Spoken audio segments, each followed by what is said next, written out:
അരികിലെത്താൻ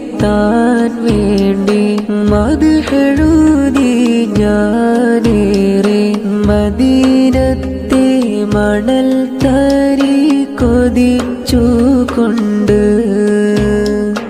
കൊതിച്ചെഴുതിയ മദ്ഹുമായി ഞാനെത്തും മദീനത്ത് മണിമുത്തിൻ ചാരത്ത് നടന്നുകൊണ്ട്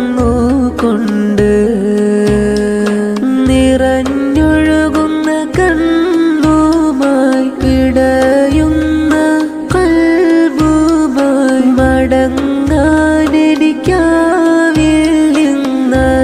മടങ്ങാനെനിക്കാവില്ലെന്നറിഞ്ഞുകൊണ്ട് ഞാനാ ബഖീഇന്റെ മണ്ണിനെ കൊതിച്ചുകൊണ്ട്